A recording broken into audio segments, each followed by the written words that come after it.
Good morning. My self Yashwant Singh, government polytechnic college Neemrana.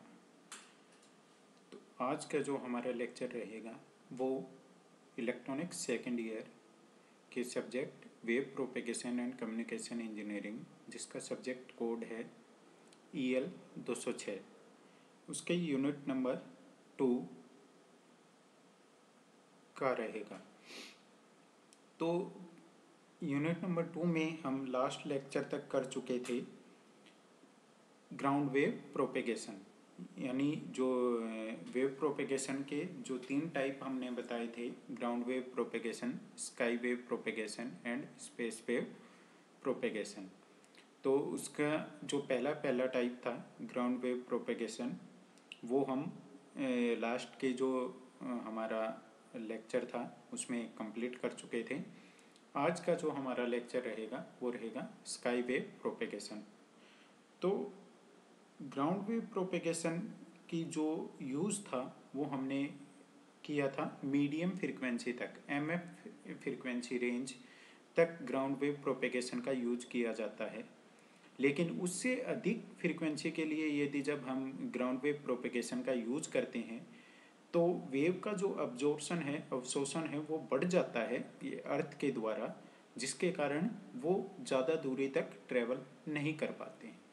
तो उससे अधिक जो हायर रेंज की जो फ्रीक्वेंसी है उनको प्रोपेगेट करने के लिए जो नेक्स्ट मेथड है वो है स्काई वेव प्रोपेगेशन, यानी HF रेंज की जो फ्रीक्वेंसी है उनको प्रोपेगेट करना हो, एक स्थान से दूसरे स्थान पर भेजना हो उन फ्रीक्वेंसी के संकेत का, तो उनके जो प्रोपेगेशन का मेथड रहेगा वो स्काई वेव प्रोपेगेशन रहेगा। तो स्काई वेव प्रोपेगेशन में क्या होता है, स्काई वेव में जब रेडियो संकेत को हम अर्थ से ट्रांसमिट करते हैं तथा वो हमारे एटमॉस्फेयर की जो लेयर होती है आइनोस्फीयर, उससे परावर्तित होकर हमें वापस से पृथ्वी पर प्राप्त होता है। तो ये इस प्रकार का जो प्रोपेगेशन है ये कहलाता है स्काई वेव प्रोपेगेशन, जिसे हिंदी में व्योम तरंग संचरण भी कहते हैं। तो डेफिनेशन देख लेते हैं इसकी। Sky waves are reflected from ionized layer of atmosphere back down to the earth surface and useful for very long range distance communication.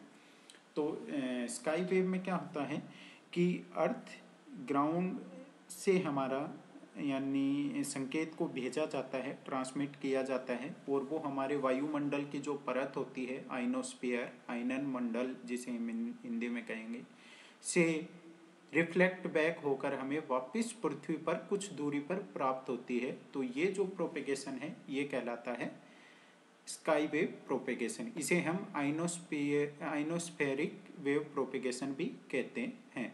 तो जैसा कि आप डायग्राम में देख पा रहे हैं, ये एक एंटीना है जहाँ से संकेत को ट्रांसमिट किया जा रहा है। जहाँ ये लिखा हुआ है कि डॉट का क्या है, एंटीना की लोकेशन है।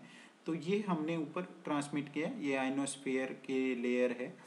तो ये यहाँ जाके टकराए और इससे परावर्तित होकर ये वापस से हमें पृथ्वी पर यहाँ प्राप्त हो जाती है। तो ये इतना डिस्टेंस दूरी पर हमें प्राप्त हो रही है, तो ये क्या हो गया, प्रोपिगेशन हो गया। यहाँ से हमें सिग्नल यहाँ भेजना था, तो हमने इस मेथड को यूज़ किया कि हमने इसको अर्थ के वायुमंडल में इसको ट्रांसमिट किया, और वो अर्थ की जो परत है वायुमंडल की आयनन मंडल से परावर्तित होकर हमें वापस पृथ्वी पर प्राप्त होती है। तो ये जो मेथड है प्रोपिगेशन का ये कहलाता है स्काई वेव प्रोपेगेशन। ये एग्जैक्ट यहाँ पे रिफ्लेक्शन नहीं होता, परावर्तन नहीं होता। आने वाले जो हमारे लेक्चर में हैं देखेंगे कि ये परावर्तन वास्तव में कैसे संभव हो पाता है, कि एग्जैक्ट रिफ्लेक्शन ना होकर ये क्या है, रिफ्रैक्शन है, अपवर्तन है। ये लगातार धीरे धीरे धीरे धीरे बैंड होएगी वेव और फिर हमें मिलेगी, एकदम से ऐसे ये मिरर की तरह नहीं मिलती है।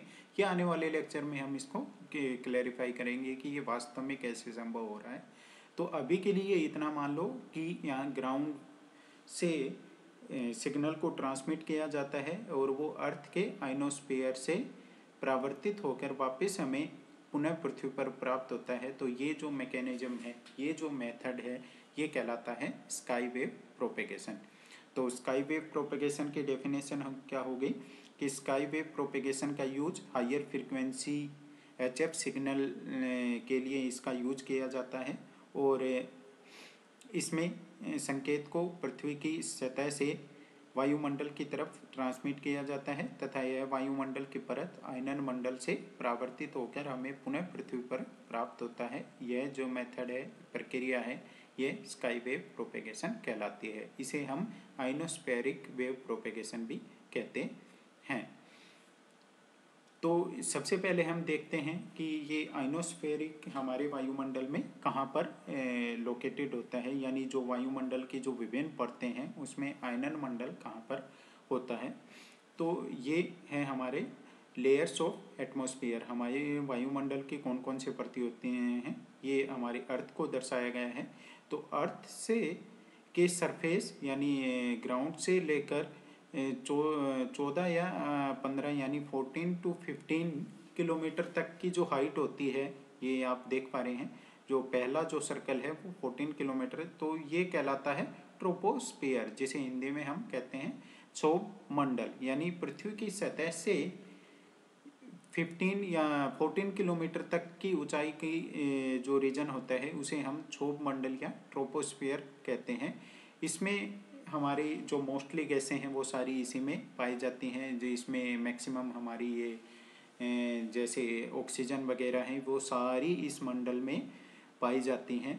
तो और इसमें जो मौसमी जो परिवर्तन होते हैं ये सारे इस मंडल के अंदर होते हैं।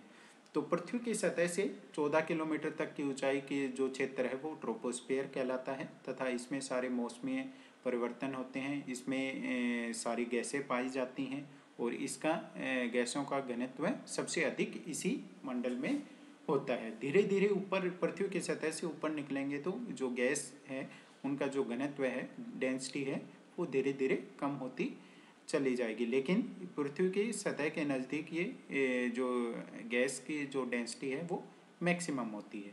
तो पहला है ट्रोपोस्फियर, उसके बाद ये दर्शाया गया ट्रोपोपॉज, यानी कि ये यहाँ पे बंद हो जाता है यानी ट्रोपोस्फियर। उसके बाद जो नेक्स्ट मंडल है वो है स्ट्रेटोस्फियर, जिसे हिंदी में हम कहते हैं समताप मंडल। तो पृथ्वी की सतह से लगभग 50 किलोमीटर या उससे एग्जैक्ट बताएं तो ये 70-80 किलोमीटर तक की ऊंचाई तक का जो मंडल है वो कहलाता है समताप मंडल। ये क्षोभ मंडल से ऊपर पाया जाता है, यानी क्षोभ मंडल से लगभग 50 से 60 किलोमीटर तक की ऊंचाई का जो क्षेत्र है वो कहलाता है समताप मंडल। इस क्षेत्र में या इस मंडल में जो तापमान है वो स्थिर बना रहता है, इसलिए इसे हम क्या कहते हैं, समताप, यानी जो टेम्परेचर है वो कांस्टेंट बना रहता है, इसलिए इसे समताप मंडल कहा जाता है। और ये मौसमी जो परिवर्तन है उनसे फ्री रहता है, यानी इस मंडल में मौसमी परिवर्तन नहीं आते, इसलिए इस क्षेत्र का यूज, इस मंडल का यूज जो एरोप्लेन जो एयर ट्रैफिक है उसके लिए इसका यूज किया जाता है, जैसा कि आप डायग्राम में भी देख पा रहे हैं। तो और इसी रीजन में जो हमारी ओजोन लेयर है वो इसी मंडल में पाई जाती है। नेक्स्ट जो मंडल है वो है मेजोस्फीयर। तो समताप मंडल से ऊपर का जो रीजन है वो कहलाता है मेजोस्फीयर और इसमें टेम्परेचर डिक्रीज होता है यानी घटता है और इसमें जो गैसेस का घनत्व है वो कम पाया जाता है। और यह पृथ्वी की सतह से यानी तीसरा मंडल है, पहला ट्रोपोस्फियर, फिर समताप यानी क्षोभ मंडल, समताप मंडल और ये मेजोस्फीयर। और उसके ऊपर का जो मंडल है वो कहलाता है आइनोस्फीयर। तो आइनोस्फीयर का ये जो डिफरेंट लेयर के मध्य का जो डिवीजन है वो एकदम एग्जैक्ट नहीं होता है कि ये 14 के बाद बदल गया एकदम कि समताप आ गया, या फिर 50 के बाद एकदम बदल गया कि मेजोस्फीयर आ गया। ये ट्रांजिशन होता रहता है, 5-10 किलोमीटर के इनकी वेरिएशन होता है कि ये एकदम से। तो उसके मेजोस्फीयर के ऊपर का जो मंडल है वो कहलाता है आइनोस्फीयर, यानी आयनन मंडल जिसे हम कहते हैं। इसकी यदि बात की जाए तो ये 70-80 किलोमीटर की ऊंचाई से लगभग 350 या 400 किलोमीटर की ऊंचाई तक आयनन मंडल का पाया जाता है। और आयनन मंडल के ऊपर का जो भाग है वो कहलाता है एक्सोस्फीयर या ट्रांजिशन स्फीयर, यानी आउटर मोस्ट जो पार्ट है वो अर्थ का वो कहलाता है एक्सोस्फीयर। तो ये होगी डिफरेंट लेयर ऑफ हमारे एटमॉस्फेयर। इसमें हमें जो हमारे जो काम का है यानी स्काई वेव प्रोपेगेशन किससे रिलेटेड है वो है इस आइनोस्फीयर से। तो इस आइनोस्फीयर को हमें डिटेल में पढ़ना है, तो आने वाले स्लाइड में इस आइनोस्फीयर को हम डिटेल में पढ़ते हैं। तो कई बार जो क्वेश्चन है वो हमारे ये भी आ जाता है कि वायुमंडल की विभिन्न परतें कौन कौन सी होती हैं उनको समझाइए। तो इसमें आपको ये सारे जो परत हैं इनको सीक्वेंस वाइज बताना है और एक्सप्लेन करना है। पहला जैसे ट्रोपोस्फीयर या क्षोभ मंडल, दूसरा समताप मंडल स्ट्रेटोस्फीयर जो हमने बताया, तीसरा मेजोस्फीयर, चौथा हमारा आइनोस्फीयर और पांचवा एक्सोस्फीयर। तो ये जो 5 लेयर हैं वायुमंडल की, इन्हें आपको लिख के और कि ये किससे किस रेंज में पाई जाती हैं, इसमें किस में गैसेस का घनत्व सबसे अधिक है, किस में कम है, और जो यानी सबकी जो हमने विशेषताएं बताई, जैसे क्षोभ मंडल में गैसेस का घनत्व सबसे अधिक है, इसमें मौसमी परिवर्तन सारे होते हैं और ये पृथ्वी के सबसे नज़दीक वाली परत है। और ये अधिकतम ऊंचाई ये जैसे 15 किलोमीटर या 16 किलोमीटर तक पाई जाती है। फिर इससे ऊपर वाले समताप वाली बताई, जैसे समताप में तापमान स्थिर बना रहता है, मौसमी परिवर्तन से प्रभावित नहीं होती और इसलिए इसे समताप मंडल भी कहते हैं, क्योंकि ये तापमान क्या बना रहता है, कांस्टेंट सेम बना रहता है। और इसमें एयर ट्रैफिक के लिए इसका यूज किया जाता है और इसी मंडल में हमारी ओजोन परत पाई जाती है। थर्ड मेजोस्फीयर की समताप से ऊपर वाली परत मेजोस्फीयर, इसमें हमारा तापमान घटता है और इसमें जो गैसेस का घनत्व है वो बिल्कुल ही कम हो जाता है। और इसके ऊपर वाली जो परत है वो आयनन मंडल, यानी 80 किलोमीटर से लगभग 400 किलोमीटर तक की ऊंचाई तक की जो परत है वो आयनन मंडल या आइनोस्फीयर कहलाती है। इसमें जो हमारी गैसेज है वो गैस फॉर्म में ना, यानी मॉलिक्यूल फॉर्म में ना रहकर आयन के रूप में विभाजित हो जाती हैं, क्योंकि ये सूर्य के प्रकाश को अवशोषित कर लेती हैं, यूवी रेज और ये जो बाकी रेज हैं उनके कारण जो हमारे हैं इसमें आयंस के रूप में पाए जाते हैं। इसमें गैसेज का घनत्व बिल्कुल ही कम होता है, ये आयन की डेंसिटी इसमें सबसे ज़्यादा होती है।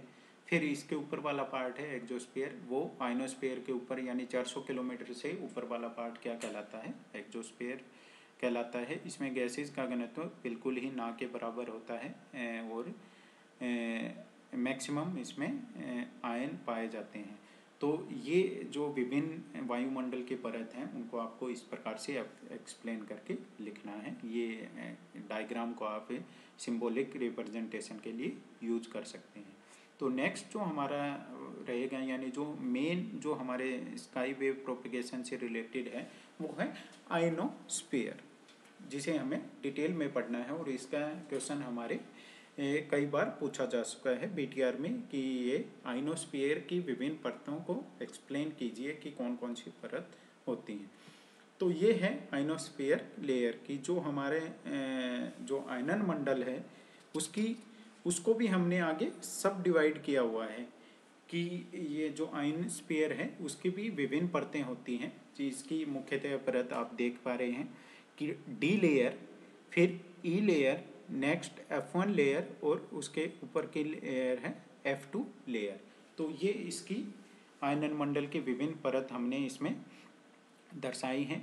तो डी लेयर यानी 50 से 90 किलोमीटर तक की जो ऊंचाई वाली जो लेयर है आयनन मंडल की, वो डी लेयर कहलाती है। ये परत सबसे अर्थ के सबके नज़दीक होती है और इस परत की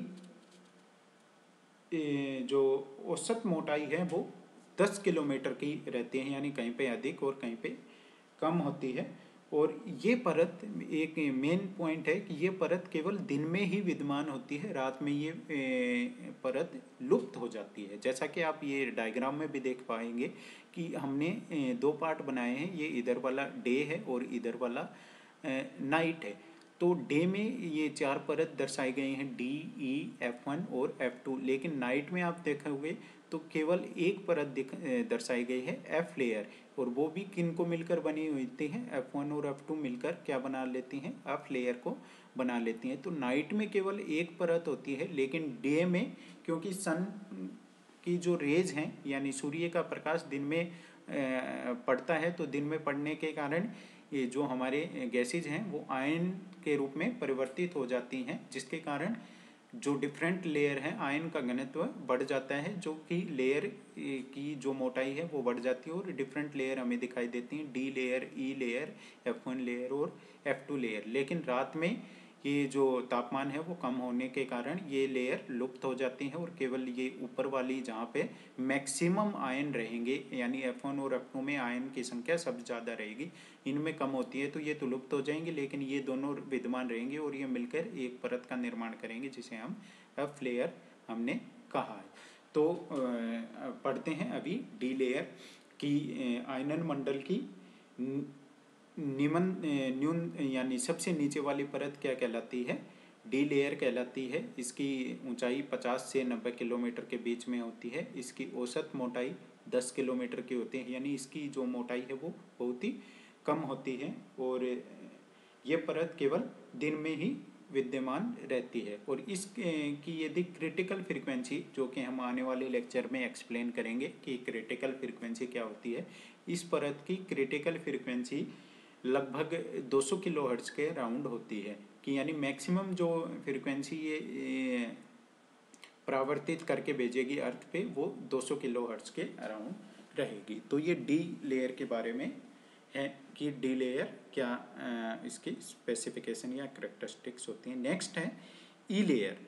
तो पृथ्वी की सतह से 90 से 140 किलोमीटर की तक ऊंचाई तक जो लेयर होती है आयनन मंडल की वो ई लेयर कहलाती है। यह परत भी केवल दिन में ही विद्यमान होती है तथा रात में ये परत लुप्त हो जाती है। इस परत की जो मोटाई रहेगी वो औसत मोटाई 25 किलोमीटर रहेगी, यानी इसकी 10 किलोमीटर थी और इसकी जो मोटाई रहेगी वो 25 किलोमीटर की औसत मोटाई रहेगी। और इसकी यदि क्रिटिकल फ्रीक्वेंसी यानी की बात की जाए तो 4 मेगाहर्ट्ज़ इसकी क्रिटिकल फ्रीक्वेंसी होती है, यानी मैक्सिमम 4 मेगाहर्ट्ज़ तक के सिग्नल को ये परावर्तित करके वापस पृथ्वी पर भेजती है। तो ये है ई लेयर के बारे में। नेक्स्ट है F1 लेयर, यानी पृथ्वी की सतह से 140 से 250 किलोमीटर तक की ऊंचाई पर आयनन मंडल की जो लेयर होती है उसे हम F1 कहते हैं। और यह परत दिन में विद्यमान रहती है तथा रात में F2 लेयर के साथ मिलकर F लेयर का निर्माण करती है। तो इसके करेक्टरिस्टिक्स में यानी 140 से 250 किलोमीटर तक की ऊंचाई तक फैली हुई परत F1 लेयर कहलाती है। ये परत दिन में विद्यमान रहती है तथा रात में F2 लेयर के साथ मिलकर F परत का निर्माण करती है। इस परत की औसत मोटाई 20 किलोमीटर होती है। और क्रांतिक या क्रिटिकल फ्रीक्वेंसी की बात की जाए तो जो यहाँ लिखा हुआ है कि 5 मेगाहर्ट्ज़ इसकी क्रिटिकल फ्रीक्वेंसी होती है। तो ये 5 मेगाहर्ट्ज़ तक के सिग्नल को वापस परावर्तित करके पृथ्वी पर भेजती है। तो ये F1 लेयर। और लास्ट है F2 लेयर। तो आयनन मंडल की सबसे ऊपर वाली परत क्या कहलाती है, F2 लेयर कहलाती है। इसकी ऊंचाई 250 किलोमीटर और उससे ऊपर होती है, यानी 250 से लगभग 400 किलोमीटर तक की ऊंचाई तक F2 लेयर होती है। ये परत दिन में विद्यमान होती है तथा रात में F1 लेयर के साथ मिलकर F लेयर का निर्माण करती है। इसकी क्रिटिकल फ्रीक्वेंसी 8 मेगाहर्ट्ज़ के अराउंड है, यानी ये 8 मेगाहर्ट्ज़ के मैक्सिमम सिग्नल को यहाँ रिफ्लेक्ट करके वापस से पृथ्वी पर भेजती है।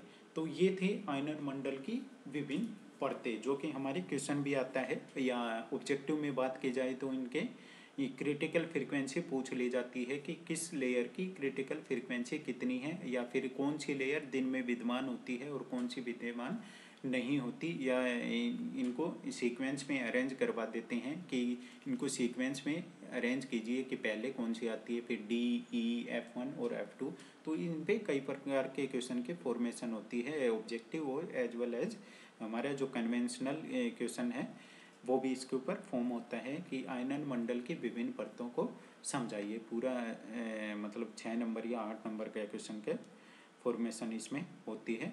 तो आज के जो लेक्चर था इसमें हम इतना ही। इसके में संचरण किस प्रकार होता है, किस प्रकार ये परावर्तित होते हैं ये आने वाले, और ये क्रिटिकल फ्रीक्वेंसी क्या होती है, इसके सारी जो चीज़ें हैं वो आने वाले लेक्चर में हम पढ़ेंगे। तो आज के लेक्चर में इतना ही कि स्काई वेव प्रोपेगेशन में संकेत को पृथ्वी के सतह से वायुमंडल की तरफ भेजा जाता है और वह वायुमंडल की आयनन मंडल परत से परावर्तित होकर वापस पृथ्वी पर हमें प्राप्त होता है। ये जो मेथड है ये कहलाता है स्काई वेव प्रोपेगेशन।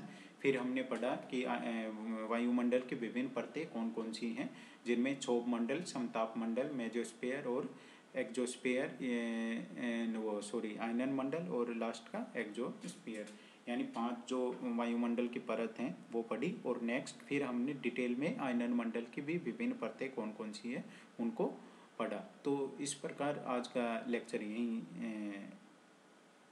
समाप्त करते हैं। और यदि आपको कोई क्यूरीज हो इससे रिलेटेड तो हम पर हमारे व्हाट्सएप ग्रुप पर इसको रेज कर सकते हैं। और असाइनमेंट की बात की जाए तो रहेगा कि explain different layer of ionosphere, कि आयनन मंडल की विभिन्न परतों को समझाइए। तो इसे आप हमारे ईमेल आईडी पर 7 दिन के अंदर आपको सबमिट करना है। थैंक्स ए लॉट, धन्यवाद।